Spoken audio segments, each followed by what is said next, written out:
यस्यः प्रसादकलया पतिरा शृणोति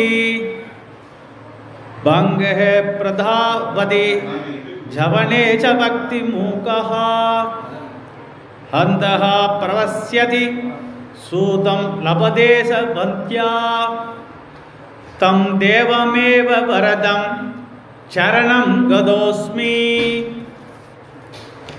इन्नो तिरुवाळि पूरम् எமக்காக வண்ணோ இங்காண்டாள் அவதரித்தாள் குன்னாத வாழ்வான வைகுந்தவான் போகுந்தன்னை கேந்தே ஆழ்வார் திருமகளாராய்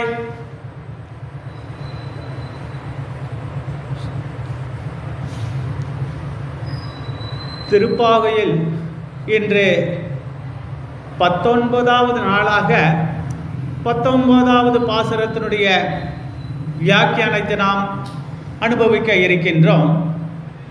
இன்றைய பாசுரமாகப்பட்டது கூத்து விளக்கெரிய கோட்டைக்கால் கட்டில் மேல் மெத்தன்ன பஞ்சசயனத்தின் மேலேறி கொத்தலர் பூங்குழல் நப்பிண்ணை கொங்கை மேல் வைத்து கிடந்த மலர் மார்பா வாய்த்திரவாய் மைத்தடங் கண்ணினாய் நீயும் மணாளனை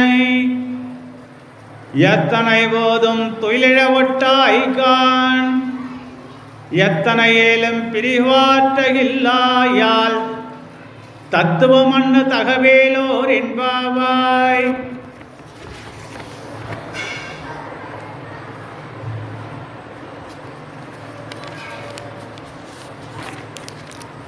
இந்த பாசுரத்தின் வாயிலாக ஆண்டாளுடன் சேர்ந்த திருவாய்ப்பாடி பெண்கள் அம்பரமே தண்ணீரே பாசுரத்தில் பகவானை தனியாக எழுப்ப முயற்சித்தார்கள். உந்துமதகளிற்றன் ஓடாத தோல்வளைகன் அந்த பாசுரத்தில் பிராட்டியை தனியாக எழுப்ப முயற்சித்தார்கள். அதுவும் நடக்கல. ஆனால் இந்த பாசுரத்தில் மலர்மார்பா என்று பகவானையும் மைத்தடங் கண்ணினாய் என்று பிராட்டியையும் சேர்த்தே அனுசந்திக்கிறார்கள். இது ஒரு அபூர்வ அழகுடைய பாசுரமாக இவ்விடத்தில் நாம் அனுபவிக்க இருக்கின்றோம். இந்த பாசுரத்தில் காஞ்சி வரதராஜ பெருமாள் தர்மபத்திரியான பிராட்டியாக வீற்றிருக்கக்கூடிய அப்பேற்பட்ட பெருந்தேவி தாயாருடைய கடாட்சத்தையும் இந்த பாசுரத்தின் வாயிலாக நாம் அனுபவிக்க இருக்கின்றோம். மேலும் பட்டர் இந்த பாசுரத்தில் தனது தனியனை விண்ணப்பம் செய்கிறார். கண்ணனையும் நப்பிண்ணையும் முதல் 4 அடிகளில் கண்ணனையும் அடுத்த 4 அடிகளில் நப்பிண்ணையையும் சேர்த்தே இந்த பாசுரத்தில் எழுப்புவதாக அமையப்பட்டிருக்கிறது. மேலும் திருவிடந்தை திவ்யதேச பெருமாளுடைய பிரபாவத்தை இவ்விடத்தில் செப்புவதாக இயம்பப்பட்டிருக்கிறது. கோபிகளின் ஏக்கத்தை வெளிப்படுத்துகிறது. அர்த்த பஞ்சகத்தை இதன் வாயிலாக இந்த பாசுரத்தின் மூலமாக விளக்கப்படுகிறது. மேலும் இந்த பாசுரத்தில் துருவனின் கதையையும் ஆச்சாரியன் வாயிலாக நாம் அனுபவிக்க இருக்கின்றோம். மேலும் இந்த பாசுரத்தில் விளக்கு என்று அனுசந்தானம் பண்ணியிருக்கா, ஆண்டாள் சாதிச்சிருக்கா. இந்த பாசுரத்தில் தோரண விளக்கு மற்றும் குத்து விளக்கு இவ்விடத்தில் ஆச்சாரியனும் ராமானுஜரை பெருமைப்படுத்தும் விதமாக அமையப்பட்டதாக இருக்கின்றது. மேலும் ஆச்சாரியர்களை உணர்த்துதல் சம்பந்தமாகவும் பிராட்டி இந்த பாசுரத்தின் வாயிலாக நமக்கு எடுத்து காட்டியிருக்கிறாள். இப்படி பல விஷயங்களை உட்கொண்டதாக இருக்கக்கூடியது இந்த பாசுரம். இந்த 19வது பாசுரம் தேவப்பெருமாள் பெருந்தேவி தாயார் வைபவம், பெருந்தேவி தாயார் வைபவத்தை சொல்ல வல்லது. பிராட்டியின் ஸ்வரூபத்தையும் ஸ்வபாவத்தையும் காட்ட வல்லது. இவ்விடத்தில் ஸ்வரூபம் என்பது புருஷாகாரம். சுபாவம் என்பது கருணை கிருபை. 3 நிலைகளில், அதாவது 18வது பாசுரத்தில் உந்து மதகளித்தன், 19வது பாசுரத்தில் குத்து விளக்கெரிய, 20வது பாசுரத்தின் வாயிலாக 33, இப்படி இந்த 3 பாசுரங்களின் வாயிலாக 3 நிலைகளை செப்புவதாக அமையப்பட்டிருக்கிறது. 18வது பாசுரத்தில் உந்து மதிகளித்தன், இதன் வாயிலாக தாயாரின் நிழலில் ஒதுங்கி பயம் நீங்குதல். தாயார் நிழலில் ஒதுங்கிட்டோம்னாக்கா நம்மளுக்கு பயம் என்றதே இருக்காது. 19வது பாசுரத்தில் குத்து விளக்கெரிய கோட்டைக்கால் கட்டின் மேல், பிராட்டியை பற்றி கொண்டு பெருமாளின் உபாயம் கடாட்சத்தை, அதாவது பெருமாளுடைய கடாட்சத்தை பெறுதல். 20வது பாசுரத்தில் நாளை தினம் நாம் அனுபவிக்கக்கூடிய பாசுரத்தில் 33 அமரருக்கு முன் சென்று பிராட்டியோடு கூடிய பெருமாளை பற்றி பிராப்தியமாக கொண்டு கைங்கரியம் பிராப்தித்தல், அது 20வது பாசுரத்தில். ஆக 19, 20, 18, 19, 20 3 பாசுரங்களுமே மகாலட்சுமியை குறிக்கும்படியாக அமையப்பட்டிருக்கிறது. இந்த பாசுரத்தில் பிராட்டியின் பெருமை, அதாவது காஞ்சிபுரத்தில் வீற்றிருக்கக்கூடிய பெருந்தேவி தாயாரினுடைய 3 நிலைகளை இவ்விடத்தில் இந்த பாசுரத்தின் வாயிலாக சூடி கொடுத்த நாச்சியாரின் கடாட்சத்தின் பேரில் இவ்விடத்தில் நாம் அனுபவிக்க இருக்கின்றோம். ஒன்று அனன்யார்த்த சேஷபூதம், அவனுக்கே உரிய நிலை, நினைத்த நினைவு. அடுத்தது பாரதந்திரியம், அவனுக்கே உடைமை, அவனுடைய சொத்து. 2வது கருணை கிருபை, அடியார்களுக்கு அவர் வாயிலாக கிருபை பொழிதல், கருணை காட்டுதல். ஆக இது பெருந்தேவி தாயாரின் வாயிலாக நாம் இவ்விடத்தில் அனுபவிப்போம். மேலும் ஆகாரத்ரயம் சம்பன்னாம் அரவிந்த நிவாசினி அசேஷ ஜெகதீஷ்திரிஹிம் வந்தே வரதவல்லவாம், தாமரையை தன் வாசத்தலமாக கொண்டிருக்கிறாள் இந்த தாயார் பெருந்தேவி. ஹஸ்திகிரி, இது வேழமலை அப்படின்னு சாதிக்கிறான். சீதை ராமனை 3 முறை பிரிந்த போது அதே குணங்குடன் அந்த பிராட்டி இருந்தாள். இவ்விடத்தில் கூறத்தாழ்வான் இந்த வரதராஜ பெருமாளை நோக்கி வரதராஜ தவம் என்கிற அற்புதமான ஒரு கிரந்தத்தை சமர்ப்பணம் பண்ணியிருக்கார். வேதாந்த தேசிகன் வரதராஜ பஞ்சாத் என்கிற கிரந்தத்தை அந்த சுவாமி சமர்ப்பணம் பண்ணார். இப்பேற்பட்ட கிரந்தங்களை நம் கூறத்தாழ்வானும் வேதாந்த தேசிகனும் சமர்ப்பித்து வைகுண்ட வாசமே எனக்கு கிடைத்தாலும் வேண்டாம் அப்படின்னு ஒதுக்கிட்டாலாம். காரணம் என்னன்னா, பெருந்தேவி தாயாருடன் கூடிய பெருமாளின் கடாட்சமே போதும் என்று கூறத்தாழ்வானும் வேதாந்த தேசிகனும் இதன் வாயிலாக விண்ணப்பித்திருக்கான். இதுவே எனக்கு போறோம், பெருந்தேவி தாயாருடைய கடாட்சம் இருந்தாலே எனக்கு அது போதும் அப்படின்ட்டு இவ்விடத்தை சாதிச்சிருக்க. தேவராஜ பெருமாள் கொடை அப்படின்னு சொல்றாங்க.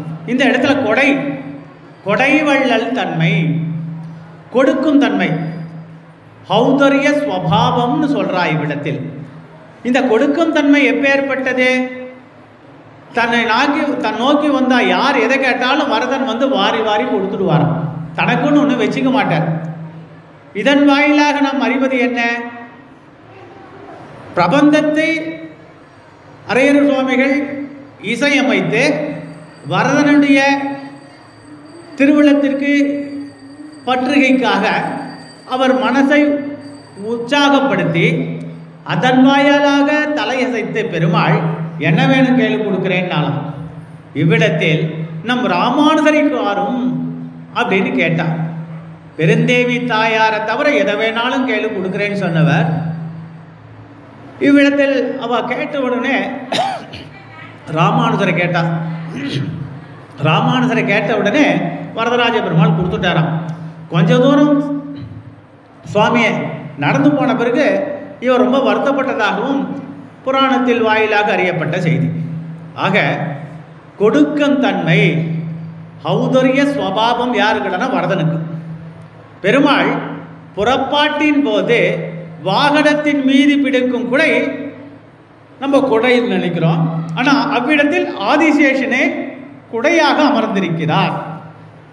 இதுக்கு சோழசிம்மபுரத்தையும் ஒப்புமைப்படுத்தி காட்டலாம். அவ்விடத்தில் தக்கான் என்று அழைக்கக்கூடிய பக்தோசித பெருமாள் பிராட்டியோடு ஆஸ்தானத்தில் வீற்றிருக்கும் பொழுது அவ்விடத்தில் அந்த பெருமாளுக்கு சென்னால் குடையாம் இருந்தான் சிங்காசனமாம். ஆதிசேஷனே பெருமாளுக்கு அவ்விடத்தில் குடையாக வீற்றிருக்கிறார்.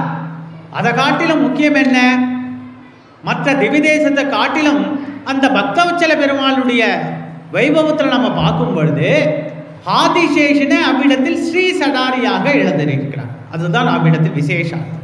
சரி, இப்படி தேவ பெருமாளுடைய கொடைத்தன்மையை நம்ம இவ்விடத்தில் அடிக்கும்போது இப்போ அனுபவிக்கும் போது அவருக்கு பிடிக்கக்கூடிய கொடையினுடைய பெருமை ஆதிசேஷன் அப்படின்ட்டு சாதிச்சிருக்கான். அரவிந்த நிவாசினிம் அசேஷ ஜெகதீசினிம் வந்தே வரவல்லபாம் அப்படின்னு சாதிச்சிருக்கான். பிராட்டியை கொண்டு பெருமாளா, பெருமாளை கொண்டு பிராட்டியா, இப்பேற்பட்ட திவ்ய தம்பதிகளை பிராபியமாக பற்றுதல். அடியார்கள் உன் பாதம் பணிந்து அவனை பற்றுதல். பிராட்டியை கொண்டு பெருமாள் திருவிழை பற்றுதல். அதுதான் இவ்விடத்தில் அற்புதமாக எடுத்து சொல்லியிருக்கார்.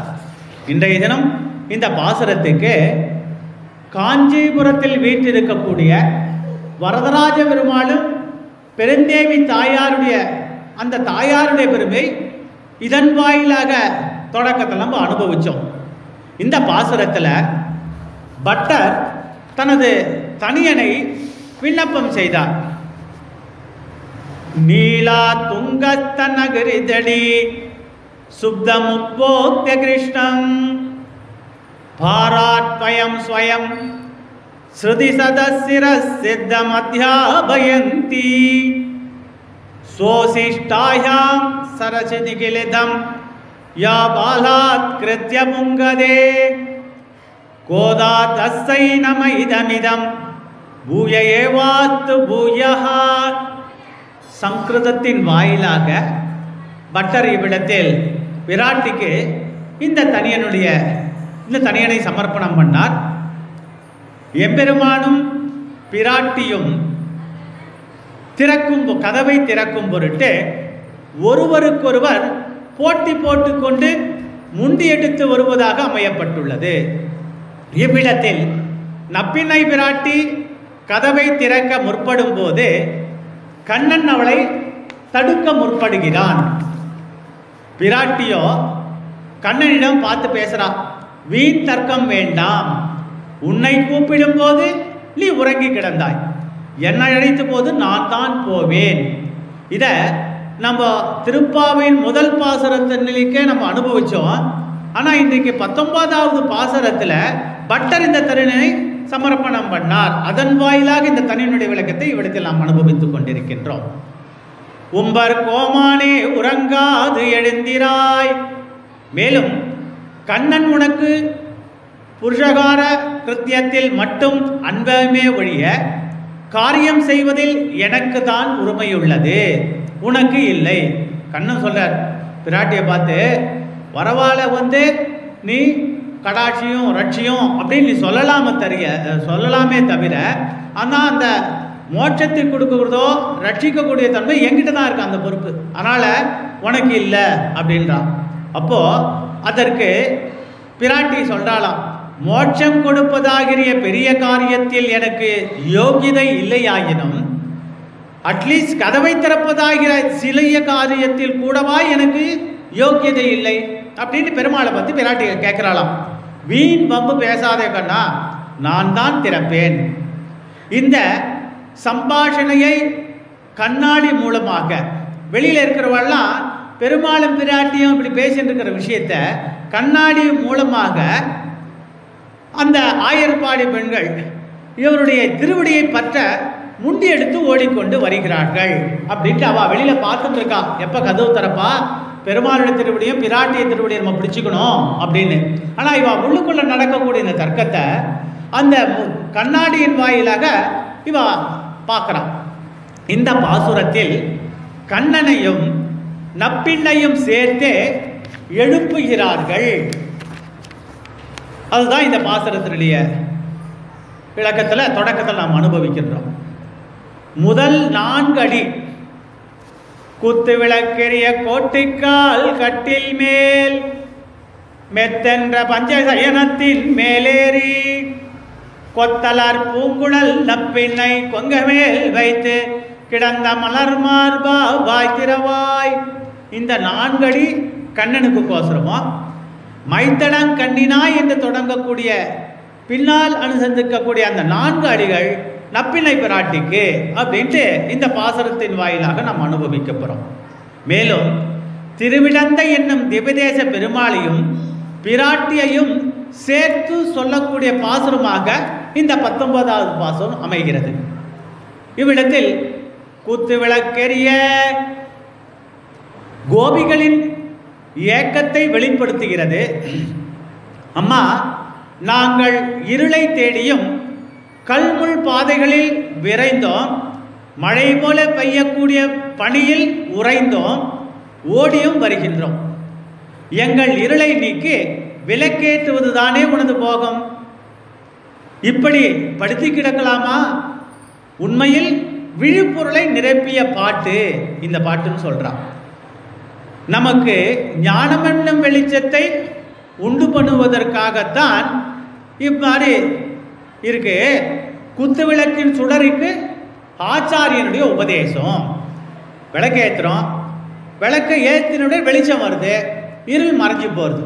அதுபோல ஆச்சாரியனாகப்பட்டவர் தன்னுடைய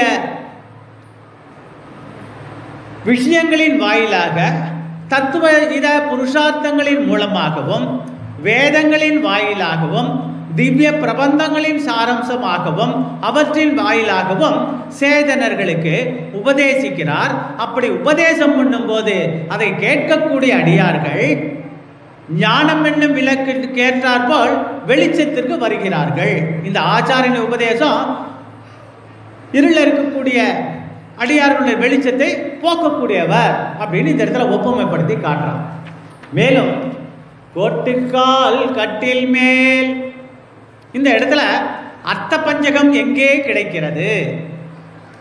சாஸ்திரங்களாலே கட்டிலாகவும் கட்டிலின் 4 கால்கள் 4 வேதமாகவும் கொள்ளுதல். ருக்வேதம், யசுர்வேதம், சாமவேதம், அதர்வேதம். இந்த கட்டில் இருக்கக்கூடிய 4 காலுக்கும் 4 வேதத்துக்கு ஒப்புமைப்படுத்தி காட்டுறார். மேலும் பஞ்சகம் என்றால் என்ன? திதி, வாரம், மாசம், வருஷம், ருத்து போன்றவற்றை குறிக்கும் சொல் தான் பஞ்சகம்ன்றது. பஞ்சாங்கம் இவ்விடத்தில் கோடு அப்படின்னு ஒரு வார்த்தை இருக்கு. இந்த கோடுனா யானையின் தந்தத்திற்கு கோடு என்ற ஒரு பெயர் இருக்கு. யானையின் தந்தத்திற்கு இந்த பெயரை வைத்து இதனுடைய பெருமைப்படுத்த, இந்த தந்தத்தை பெருமைப்படுத்த ஆண்டாள் தனது நாச்சியார் திருமொழி சுடி கொடுத்த நாச்சியார் திருப்பாவை 30 பாசுரமும் சமர்ப்பணம் பண்ணியிருக்கா. அது தவிர 143 நாச்சியார் திருமொழி பாசுரங்களையும் நமக்காக சேதனர்களாக அடியார்களாக நமக்கோசரம் பிராட்டி சமர்ப்பிச்சிட்டு இருக்கா. இந்த நாச்சியார் திருமொழியில் இந்த யானையினுடைய அந்த தந்தத்தை பெருமைப்படுத்த காட்டை நாளிதேனுகனும் களிரும் புள்ளும் உடன் மாய வேட்டையாடி வருவானே விருந்தாவனத்தே கண்டோமே அப்படின்னு அற்புதமான ஒரு பாசுரத்தை பிராட்டி சமர்ப்பிச்சிருக்கா. கண்ணன் யானையை முடித்து கொண்டு வந்த தந்தத்தினால் நப்பிண்ணைக்கு கட்டில் அமைத்து கொடுத்தது போல அப்படின்னு சொல்றான். நப்பிண்ணைக்கு யானையினுடைய தந்தத்தின் வாயிலாக கட்டில் அமைத்தாராம் கண்ணன். இவ்விடத்தில் ஆச்சாரிய விரோதிகளை அழைத்து வெற்றியின் தோற்றமே இங்கு காணப்படுகிறது. பிரபஞ்சத்தை இவ்விடத்தில் சொல்வது அப்படின்னு சொல்றான். தர்மார்த்த காம மோட்சங்களாகும் இவை 4ன்னு சொல்றான். புருஷார்த்தங்களை பற்றியுள்ள பிரபஞ்சம் அப்படின்னும் இதை பெருமைப்படுத்தி சொல்லியிருக்க. இது என்ன? ஞானம், இச்சை, பிரயத்தனம், லீலாரசத்தை அனுபவிக்க வேண்டும் என்கிற விருப்பம் என்று ஒரு ஈஸ்வர குணங்களாலான பிரபஞ்சம் அப்படின்னு சாதிக்கிறான். பிரபஞ்சத்தை இப்படி எடுத்து சாற்றிருக்கலாம். மெத்தென்ற பஞ்ச சயனத்தின் மேலேறி ஆச்சாரிய புருஷர்கள் வாய் பேசாதது அப்படின்னா என்ன அப்படின்னு சொன்னாக்கா, மென்மை, குளிர்ச்சி, நறுமணம், வெண்மை, விரிவு என்கிற 5 வகை சிறப்புகள் பொருந்திய படுக்கைக்கு பஞ்சசயனம் என இந்த இடத்துல பெயர் அப்படின்னு எடுத்து காட்டுறான். இதனுடைய முக்கியத்துவத்தை அர்த்த பஞ்சகம் என்ற நூலிலிருந்து ஆச்சாரிய புருஷர்கள் நமக்காக விளக்கி அருளியிருக்கிறார். மேலும் பிராப்தஸ்ய பிரமணோ ரூபம் பிரமணே ரூபம் பிராப்துச்ச பிராத்யகாத்மனாது. இதனுடைய அர்த்தம் என்ன? மிக்க இறைநிலையும் ஐயா உயர்நிலையும் தக்க நெறியாகி தொக்குகளும் உள்வினையும் அப்படின்ட்டு இந்த பாசுரங்களால் தெரியப்பட்டது பஞ்சை சயனத்தினுடைய விசேஷம். தளிர், மலர், பஞ்சு, பட்டு, மெல்லிய கம்பளி. அது மட்டும் இல்லாம அன்னத்தூவி, இலவம் பஞ்சு, செம்பஞ்சு, வெண்பஞ்சு, மயிர் தூவி, இதெல்லாம் இதனுடைய மெத்தைக்கு இப்பேற்பட்ட விசேஷார்த்தங்களை எடுத்து காட்டுறான். ஸ்ரீமன் நாராயணன் பிராட்டியோடு சயனத்திருக்கிற கோலத்தில் இருந்து ரட்சிக்கிற தன்மையை குறிப்பதாகும்.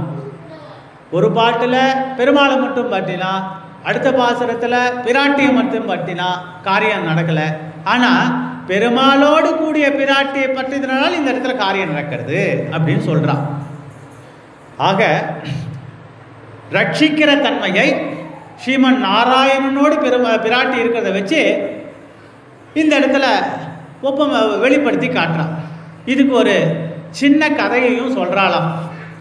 பிரகல்லாதன் போல் உள்ள சிறுவனுடைய கதை, அதாவது துருவன், அவனுடைய பக்தியை இங்கே நம்ம அனுபவிக்க போகிறோம். துருவனுக்கு 2 தாயார். துருவனுடைய தந்தையார் இவர்கிட்ட பாசத்தை காட்டலை. தகப்பனுடைய அன்பும் அரவணைப்பும் கிடைக்காமல் இயங்கக்கூடிய சிறுவன் தான் இந்த துருவன். தாயிடம் விண்ணப்பம் பண்ண தாய், சரி நீ கவலைப்படாத, பக்தியை எடுத்து சொல்லி, நீ ஏன் கவலைப்படுற, ஸ்ரீமன் நாராயணன் தான் உனக்கு அப்பா, பெருமாளே உனக்கு தகப்பனார் அப்படின்னு சொன்ன உடனே, ஸ்ரீமன் நாராயணன் தகப்பன் சொன்ன உடனே இந்த 4.5 வயது சிறுவன் துருவன் இருக்கானே, ஸ்ரீமன் நாராயணனை காண காடு செல்லும் காட்டுக்கு கிளம்பிட்டான். பெருமாளை பார்க்கணும், எங்கே இருப்பேன்னு எது சொன்னால் காட்டில் இருக்கான்னு சொல்லிட்டா போல இருக்கு. அதை நம்பி இவர் காடு செல்ல போகிறார். வழியில் நாரத மகரிஷி இவரை பார்த்து, என்னடா கண்ணா இவ்வளோ சின்ன வயசாக இருக்கு, இந்த காட்டில் தனியாக வந்திருக்கியே, நான் எங்கள் அப்பா நாராயணனை பார்க்கணும். உடனே அவர் சொல்கிறார், அப்படியா, நீ தவம் புரிஞ்சினாக்கா பார்க்கலாம் அப்படின்னு சொல்லிட்டு அவர் கிளம்பி போயிடுறார். பல நாட்கள் துருவன் இவ்விடத்தில் தவம் பண்ணுறார். அவருடைய தவ வலிமை எப்படி இருக்குனாக்கா, அவர் புசித்த விதம், நம்ம ஏற்கனவே விரதத்தை அனுஷ்டிக்க 2வது பாசுரத்தில் பிராட்டியோடு தோழிமார்கள் எல்லாம் ஒன்று சேர்ந்து நெய்யுண்ணோம், பாலுண்ணோம் அப்படின்ட்டு எதையெல்லாம் தவிர்க்கணும், எதையெல்லாம் பற்றணுன்றதுக்கு அந்த பாசுரத்தின் வாயிலாக நோன்பை அனுஷ்டிப்பவர்கள் சிலதெல்லாம் கடைபிடிச்சான். அதுபோல இந்த இடத்துல துருவன் இவர் என்ன பண்ணார், அவர் பருகக்கூடிய புசிக்கக்கூடிய விவரத்தை இங்கே சொல்கிறார். 6 மாதம் அவர் எப்படி புசித்தார் அப்படின்னு பார்க்கும்போது, முதல் மாதம் கனியை புசித்தார், 2வது மாதம் காய் வஸ்துவை புசித்தானா, அப்படி தள்ளிட்டு போயிட்டான். 3வது மாதம் கனியும் போயிடுத்து, காயும் போயாச்சு. பசு இலை அந்த தழைகளை புசிக்க ஆரம்பித்தான். 3 மாதம் இப்படி. 4வது மாதம் காலம் மாறி போயிடுது, இலையுதிர் காலம், படுத்த இலைகளை புசிக்க ஆரம்பிச்சிட்டான். இப்படி தன்னுடைய வைபவத்தை நடத்தினான். சரி, 5வது மாதம் கனியும் இல்லை, காயும் இல்லை, இலையும் இல்லை, பழுத்த இலையும் இல்லை, இலையுதிர் காலம். அந்த நேரத்தில் நீர் வெறும் தீர்த்தத்தை மட்டும் பருகினான். 6வது மாதம் அப்போ எதுவுமே இல்லை, ஒன்றுமே இல்லாமல் பட்டினி கிடந்தான். ஆக சிறுவனின் விரதத்தை உசித்து, அதாவது இவனுடைய விரதத்தை பெருமாள் பெருமிதம் கண்டு அவனுக்கு காட்சியளித்தாராம். யார்? ஸ்ரீமன் நாராயணன். ஆக சம்பிரதாய லட்சணத்தை கடைபிடிக்காமல் வைராக்கியமாக தவம் புரிந்ததை மெச்சி ஸ்ரீமன் நாராயணன் இந்த துருவனுக்கு காட்சி கொடுத்தார். இவர் எந்த வேதத்தையும் சேவிக்கல, நித்தியகரம் அனுஷ்டானத்தை கடைபிடிக்கல. சின்ன குழந்தை நாரதர் மகரிஷி சொன்னதையும் கேட்டு, அதற்கு முன்னால தன்னுடைய தாய், அப்பா எனக்கு யாருன்னு தெரியலையே, நான் யார் இது பண்ணிக்கிறது, எனக்கு கஷ்டமா இருக்கே, அப்பா எனக்கு பாசம் காட்ட மாட்டேன், நீ ஏன் கவலைப்படுற, ஸ்ரீமன் நாராயணன் தான் உனக்கு தந்தை அப்படின்னு சொன்னதை வச்சு இந்த குழந்தை விடாப்பிடியாக காட்டுக்கு செல்ல, நாரதர் முனி அப்படியா நீ நாராயணனை பார்க்கலாமா, அதுக்கு நீ தவம் பண்ணா பார்க்கலாம் அப்படின்னு அவர் சொல்லதை கேட்டு தன்னுடைய மன வலிமைக்கு ஏற்றார் போல் அந்த பெருமாளை இதையெல்லாம் அனுஷ்டித்து கடைசியில் என்ன பண்ணார், சாப்பிட்றதை நிறுத்திட்டார். அந்த விரதத்தினுடைய மேன்மை அடைந்த பெருமாள் ஓடி வந்து அவனுக்கு ரட்சித்தார், கடாட்சித்தார். ஆக இவ்விடத்தில் துருவனுக்கு பெருமாள் வந்து காட்சி கொடுத்தாரோ இல்லையோ, இந்த தன்மையை இந்த இடத்தில் நோன்பின் மகிமையை பிராட்டி ஆண்டாள் இப்படி எடுத்து உரைக்கிறாள். இருவரது அனுக்கிரகத்தையும் பெற விரும்புதல், அதுதான் இங்க பெருமாளோடு கூடிய பிராட்டியோடு கூடிய பெருமாளுடைய கடாட்சத்தையும் பெறணும், அனுபவிக்கணும் அப்படின்னு இந்த கதையின் மூலமாக சொல்றான். கொத்தலர் பூங்குழல் நப்பிண்ணை கொங்கை மேல் வைத்து கிடந்த மலர் மார்பா வாய் திறவாய். சிஷ்ய பக்திகளில் வியப்பு கொண்டிருக்கிற மிக உயர்ந்த ஞானம் பெற்று இருக்கக்கூடிய ஆச்சாரியர்கள் சர்வ பௌமர் அப்படின்னு இந்த இடத்துல சொல்றான். அவர்கள் வாய் திறந்து உபதேசித்து அருள வேண்டும் என வினவுதல். ஆச்சாரிய புருஷர்கள் கிட்ட நம்ம தண்ட சமர்ப்பணம் பண்ணிக்கொண்டு அவருடைய திருவாயிலிருந்து வெளிவரக்கூடிய விஷயங்களை நம்ம கேட்டு தெரிஞ்சுக்கணும். அப்போ அவருடைய உபதேசத்தை பெறணும் அப்படின்ட்டு வினவுதல் அப்படின்னு சொல்றான். மேலும் மைத்தடங் கண்ணினாய் ஆச்சாரியனுடைய அபிமான சிஷ்யனின் தன்மையை சொல்லுகிறது. அஞ்ஞானம் என்கிற இருளை விளக்கி மெய்ஞானத்தை பெறுதல். கிருஷ்ணனாகப்பட்டவன் இருட்டில் அவதரித்தார். அவர் வந்து நீலமேலி ஷியாமளவண்ணன், கோடி சூரியனுக்கு ஒப்பானவன். ஸ்ரீமன் நாராயணனுடைய அப்பேற்பட்ட அவதார பெருமையில் நம்ம தான் நினச்சிட்டு இருக்கோம் பெருமாள் இருட்டில் பிறந்த, கிருஷ்ணா இருட்டு, பெருமாள் இருட்டில் பிறந்துன்னு இருக்கோன்ட்டு. ஆனால் இருட்டாகிய நம்மளுடைய அறிவை வெளிச்சத்துக்கு கொண்டு வந்து காட்டினவர், வெளிச்சத்தை உண்டு பண்ணவர் கிருஷ்ணன். இருட்டில் பிறந்தாலும் இருட்டை போக்கி சேதனர்களாகி நமக்கு வெளிச்சத்தை கொடுத்து ரட்சித்தார். ஆக அஞ்ஞானம் என்கிற இருளை விளக்கி மெய்ஞானத்தை பெறுதல், இவ்விடத்தில் ஆச்சாரியன் வாயிலாக பெறுதல் அப்படின்னு சொல்லியிருக்காங்க. அதுதான் மைத்தடங் கண்ணினாய், நீ மையிட்ட கண்ணினாய், ஆகையால் நாங்களும் மையிட்டு உனக்கு பணிவிடை செய்கிறோம். இந்த இடத்துல நோன்பை பற்றி அவளுக்கு உணர்த்துவதாக அமையப்பட்டிருக்கிறது. நீ உன் மணாளனை எத்தனை போதும் தொழில ஒட்டாய்கான். மணாளன் என்கிற இவ்விடத்தில் ஆச்சாரியரை எங்களை கடாட்சிக்க நினைத்தாலும் உன்னுடைய பார்வையின் மூலம் நிறைவு செய்கிறாய். இந்த இடத்துல பெருமாளை ஆச்சாரியனா கருதுன்னு இருக்கான். பிராட்டியோட கடைக்கண் பார்வை பட்டதின் வாயிலாக தான் பெருமாள் நம்மளை ரட்சிக்கிறார். அதுதான் நீயும் மணாளனை எத்தனை போதும் தொழில ஒட்டாய்கான். மணாளன் என்கிற ஆச்சாரியரை எங்களை கடாட்சிக்க நினைத்தாலும் உன்னுடைய பார்வையின் மூலம் அதை நிறைவு செய்கிறாய். பெருமாள் சங்கல்பத்தை மாற்றத்தில் ரட்சிப்பார். அந்த ரட்சனை யார் மூலமா வருது? உன்னுடைய கடைக்கண் பார்வை பட்டதின் வாயிலாக தான் நடக்கிறதா. ஆக எத்தனை ஏலும் பிரிவாற்றகில்லையால் இந்த இடத்துல திரும்பவும் சொல்றார், ஆச்சாரியன் செய்த உபகாரமானது. இந்த இடத்துல எங்கடா ஒப்புமைப்படுத்தி காட்டுறோம் அப்படின்னு பார்த்தோம்னாக்கா, நம்ம வைஷ்ணவ சம்பிரதாயத்தில் ஆதிசேஷனுடைய கடைசி சொரூப லட்சணம் நம் மணவாள மாமுனிகள். ராமானுஜர் அவதரித்து 275 வருடங்களுக்கு பிறகு அவதரித்தவர் நம் மணவாள மாமுனிகள். அவதில் அந்த சுவாமி சமர்ப்பணம் பண்ணக்கூடிய உபதேசரத்தின மாலை, இதில் ஆழ்வார்களுடைய பெருமையையும் ஆச்சாரியனது பெருமையையும் மொத்த விஷயத்தையும் இந்த மாமுனிகள் அவர் சமர்ப்பணம் பண்ண உபதேசரத்தின மாலையில் அற்புதமாக எடுத்து நமக்கோசரம் கொடுத்திருக்கார்.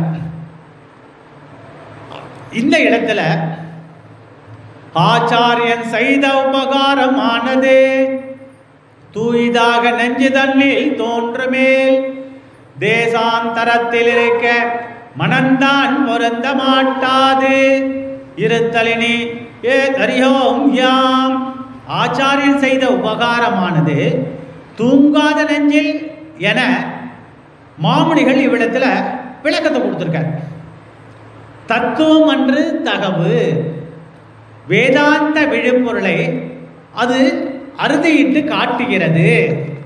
தகவுன்றதுக்கு வேதாந்த விழுப்பொருளை பற்றி சொல்றான். மேலும் நப்பிண்ணை கொங்கை மேல் அப்படின்ட்டு ஒரு பதிகம் சூடி கொடுத்த நாச்சியார் சாதிச்சிருக்கா. தன் மனைவி மார்பின் மீது தலை வைத்து தூங்குகிறான் கண்ணன், எழுவானா அப்படின்ட்டு வெளியில் கேட்கிறான். அவள் தான் எழுப்பி விடுவாளா? ஆனாலும் கண்ணன் ஓரக்கண்ணால் பார்க்கிறார் இவாளை, தன் பக்தர்களை பார்க்கிறானாம்.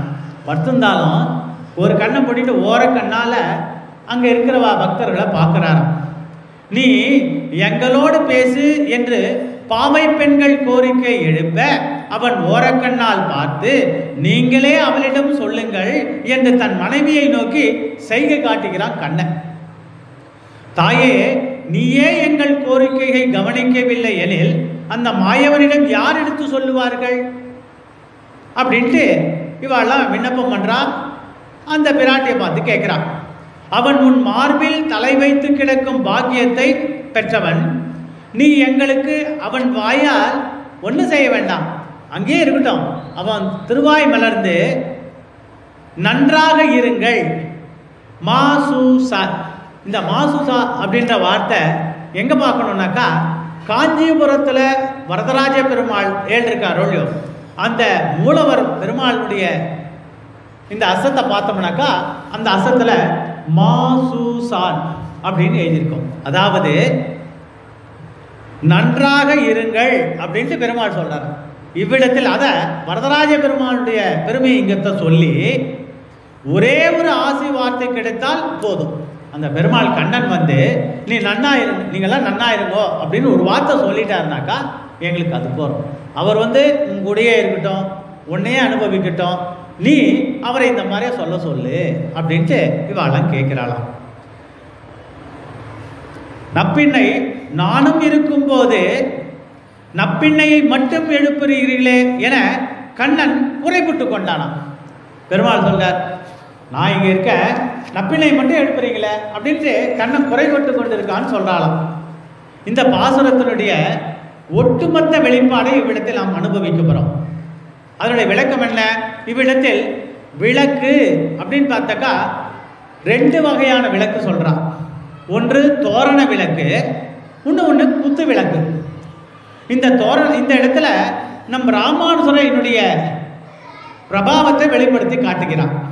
இந்த ஆச்சாரியனுடைய வைபவத்தை தோரண விளக்குக்கும் கூத்து விளக்குக்கும் பிராட்டியாகப்பட்டவள் தன்னுடைய தமையனாரின் வாயிலாக நம்மளுக்கு எடுத்து காட்டுறார். தோரண விளக்கு இருந்த இடத்திலேயே இருப்பது, அது எங்கேயும் போகாது, ஒரே இடத்துல தான் இருக்கும் இந்த தோரண விளக்கு. இந்த இடத்துல எதை ஒப்புமைப்படுத்துகிறா அப்படின்னு பார்த்தோம்னாக்கா, திருக்கோஷியூர் நம்பி இவர் ராமானுஜருக்கு ஆச்சாரியனாக திகழக்கூடியவர்.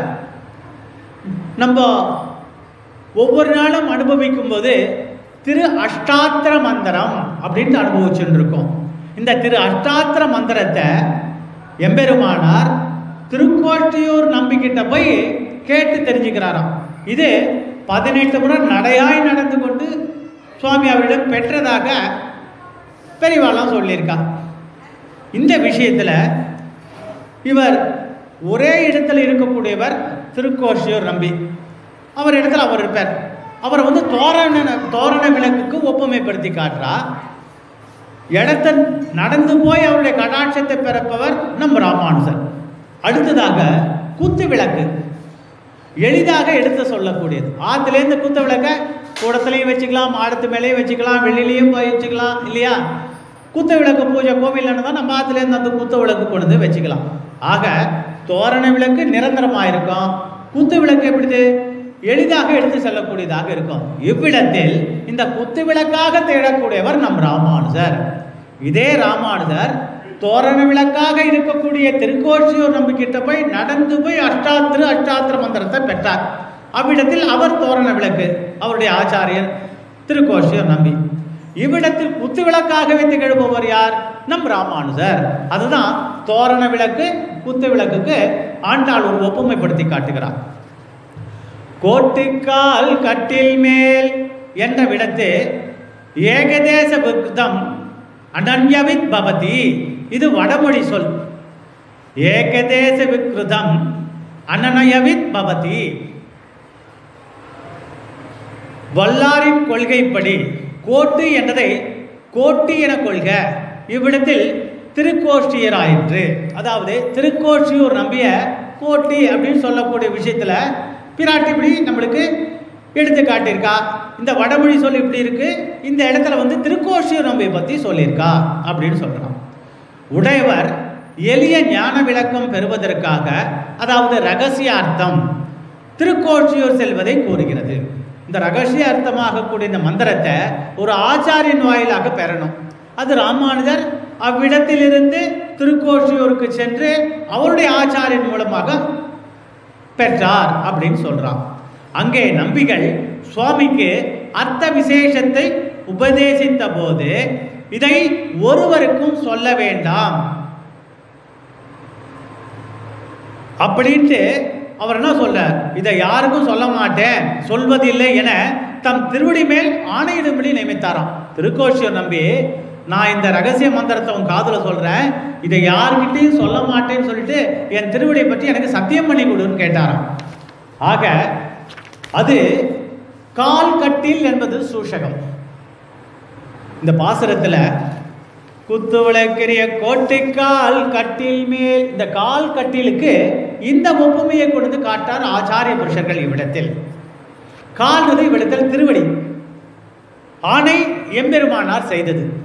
சரி, இந்த திரு அஷ்டாத்திர மந்திரத்தை உமக்கு காதில் போதிக்கிறேன், இதை நீ யாருக்கிட்டையும் சொல்ல மாட்டேன்ட்டு எனக்கு திருவடி சொல்லிட்டு சத்தியம் பண்ணி சொன்னாக்கா நான் உனக்கு இந்த மந்திரத்தை உபதேசிக்கிறேன் அப்படின்னார்.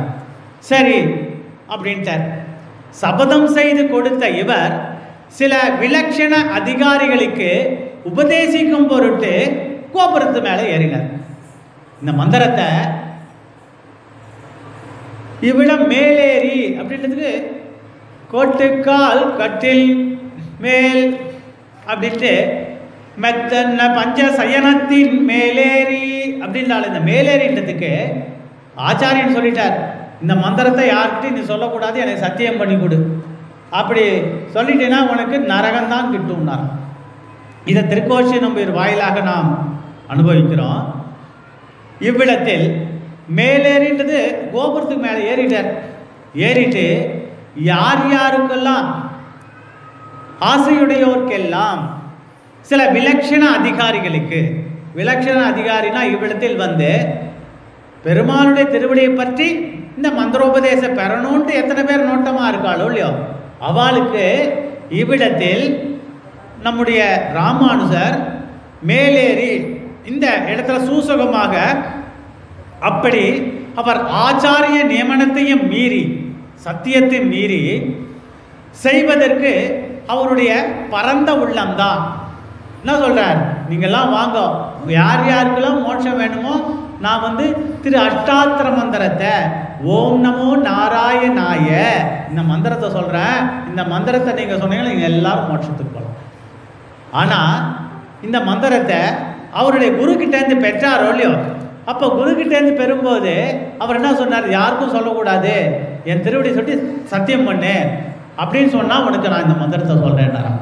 அப்படின்னு சொல்லிட்டேனாக்கா உனக்கு நரகம்தான் கிட்டும்னாராம். இவ்விடத்தில் நம் ராமானுஜருடைய பரந்த உள்ளமாகப்பட்டது நாம் அறிய போகிறோம். எப்படி தனக்கு ஒத்தனுக்கு நரகம் கிடைச்சாலும் பரவாயில்ல, கோடி ஜனங்க இத்தனை பேர் இருந்து நான் சொல்ல மந்திரத்தை கேட்குறா, அத்தனை பேர் சொல்கிறாளோ அவ்வளோ பேருக்கு மோட்சம் கிடைக்குது, எனக்கு கிடைக்கலான்னாலும் பரவாயில்ல, நரகம் கிட்டினாலும் பரவாயில்லைன்னு சொல்லக்கூடிய அப்பேற்பட்ட பரந்த உள்ளம் நம் ராமானுஜருக்கு இருக்கு. அதுதான் குத்தி விளக்குக்கும் தோரண விளக்குக்கும் நம் ராமானுஜரை மையமாக வைத்துக்கொண்டு இவ்விடத்தில் பிராட்டியாகப்பட்டவள் குத்து விளக்கெரிய கோட்டைக்கால் கட்டில் மேல் மெத்தென்ற பஞ்ச சயனத்தின் மேலேறி கொத்தலர் பூங்குழல் நப்பிண்ணை கொங்கை மேல் வைத்து கிடந்த மலர் மார்பா வாய் திறவாய் மைத்தடன் கண்ணினாய் நீயும் முன்னாலன எத்தனை போதும் துயிலிழ ஒட்டாய்கான் எத்தனை ஏழும் பிரிவாற்ற கில்லாயால் தத்துவமண்ணு தகவேலோர் என்பாவாய். இந்த பாசுரத்தின் வாயிலாக இப்பேற்பட்ட விளக்கங்களை சூடி கொடுத்த நாச்சியார் நம்மளுக்கு சமர்ப்பணம் பண்ணா. இந்த இடத்துல காஞ்சிபுரத்தில் வீட்டிருக்கக்கூடிய அந்த பெருந்தேவி தாயார் அவருடைய கடாட்சத்தை பெற வேண்டும். அந்த தாயாருடைய பெருமை என்ன, அந்த தாயாரின் கடைக்கண் பார்வையின் வாயிலாக பெருமாள் நம்மளுக்கு இரட்சகத்தன்மை எப்படி பொழிந்திருக்கிறார். மேலும் எம்பெருமானாரை ஒப்புமைப்படுத்தி இவ்விடத்தில் ஆண்டாளுக்கு அண்ணனாக பாவிக்கப்பட்டவர் நம் ராமானுஜர். ஆண்டாளுக்கு அண்ணன் தான் இவர். ஆக அவருடைய பெருமையை சூடி கொடுத்த நாச்சியார் இந்த பாசுரத்தின் வாயிலாக நம்ம சில விஷயங்களை அனுபவித்தோம். அது மட்டுமல்ல, பட்டர் இந்த பாசுரத்தின் தொடக்கத்தில் தான் தனது தனியனை சமர்ப்பணம் பண்ணார். இது சம்ஸ்கிருத ஸ்லோகத்தால் இருந்தது. அதனுடைய விளக்கத்தை நம்ம முதலையே அனுபவித்தோம். இப்படி பல விசேஷங்களை கொள்ளக்கூடிய பாசுரமாக இது அமைந்திருக்கிறது. அது மட்டுமல்ல, இந்த இடத்துல நாம் முதலே சொன்னதற்கு ஏற்றார் போல ஆண்டாளுடன் சேர்ந்த திருவாய்ப்பாடி பெண்கள் அம்பரமே தண்ணீரே பாசுரத்தில் பகவானை தனியாக எழுப்ப முயற்சித்தார்கள். உந்துமதுகளித்தான் என்கிற சென்ற பாசுரத்தில் பிராட்டியை தனியாக எழுக்க முயற்சி பண்ணான். ஆனால் தனித்தனியாக எழுப்புறதுனால இவாளுக்கு அது நடக்கலை, எழுப்ப முடியாத சூழ்நிலையாக போச்சு. ஆனால் இந்த பாசுரத்தில், எந்த பாசுரத்தில், 19வது பாசுரத்தில் குத்து விளக்கரிய கோட்டுக்கால் இந்த பாசுரத்தில் பெருமாளும் பிராட்டியை சேர்த்து மலர் மார்பா என்று பெருமாளையும் மைத்தடம் கண்ணினா என்று பிராட்டியும் சேர்த்து அனுசந்தித்திருக்கான். அதனால இது ஒரு அபூர்வ அழகுடைய பாசுரம் என்று வியாக்கியானத்தின் வாயிலாக நாம் அனுபவித்தோம். மேற்கொண்டு 19, 18, 19, 20 இந்த 3 பாசுரமும் லக்ஷ்மியினுடைய கடாட்சத்தை பெறக்கூடிய விதமாக அமையப்பட்டிருக்கிறது. மீண்டும் நாளை தினம் அடுத்த பாசுரத்தின் வாயிலாக நாம் அனுபவிப்போமாக.